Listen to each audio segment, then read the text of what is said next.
Welcome to Arts and Culture OC on Real Orange. I'm Rick Stein. Have you ever wondered what the difference is between our own Pacific Symphony and the LA Philharmonic? Or between the New York Philharmonic and the San Francisco Symphony? Joining me is an expert on the subject, Dean Corey, President and Artistic Director of the Philharmonic Society of Orange County.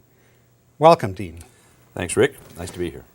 Well, the Philharmonic Society is a long-standing fixture here in Orange County. It's been around how many years now? It's the 55th season.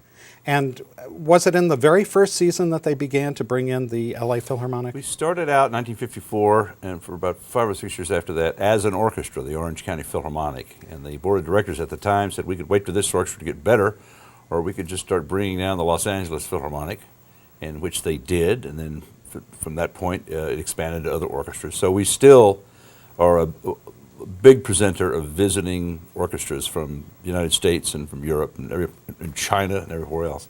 And it's just, we're one of the biggest presenters of orchestras on the West Coast. Well, when people speak of symphony orchestras, they often say that, well, this one sounds very distinctive in this particular way and different from this other orchestra. And I think many listeners, the average listener may not really understand what to listen for when listening to a symphony orchestra play. So we've brought in a couple of clips. You're going to be presenting two orchestras coming up, the Los Angeles Philharmonic again, Exactly. and the San Francisco Symphony. We have clips from both of them. Okay. We'll listen to a little bit and then we'll talk. So first, the LA Philharmonic. Americans.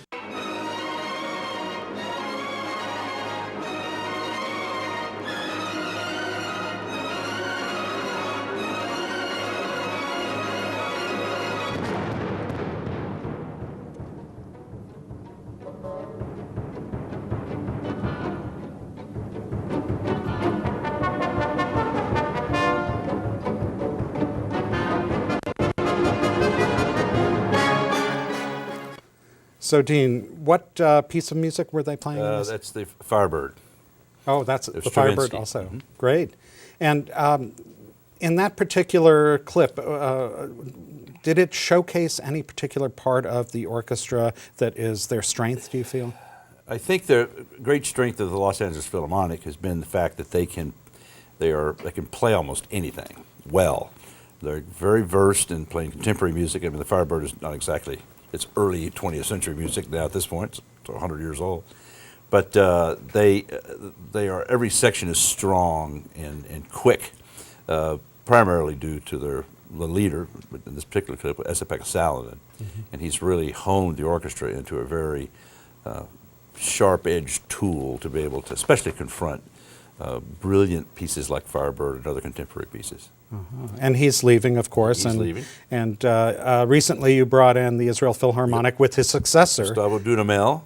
It's a very different type of conductor. He interjects an enthusiasm and an energy.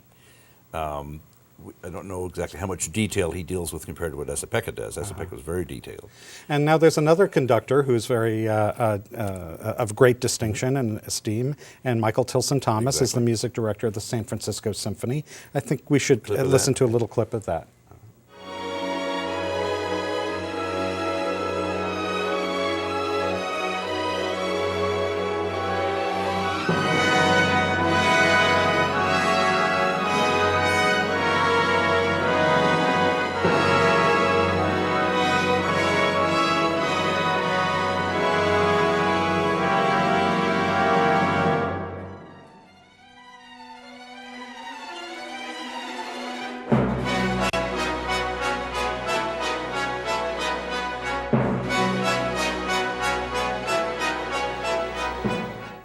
Now, what would you say the San Francisco Symphony is best known for?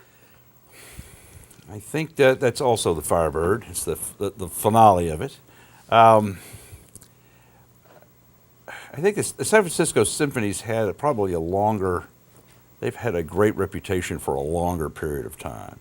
San Francisco is a very different place than Los Angeles, but they've had some wonderful music directors there. Michael Tilson Thomas, over the numbers of years he's been there now, has really taken that orchestra, and it's one of the most popular orchestras in the country, and it's absolutely, it's a going to the orchestra in San Francisco is a must. So he has really built it and made it important for the community. So I think you sense that when you hear them play. Well, Orange County audiences are going to have a chance to both of test it out for themselves within a week of one another. right. And it's a great thing you do, Dean, bringing in visiting orchestras. Thank you. It's a great pleasure. It's great to have you. Thank you. That's a wrap on tonight's Arts and Culture OC. Join me again next week when I'll be talking with Karen Moss of the Orange County Museum of Art about how contemporary art really pushes some people's buttons. Whenever you're looking for information on arts and culture events happening in OC, you can find it on sparkoc.com.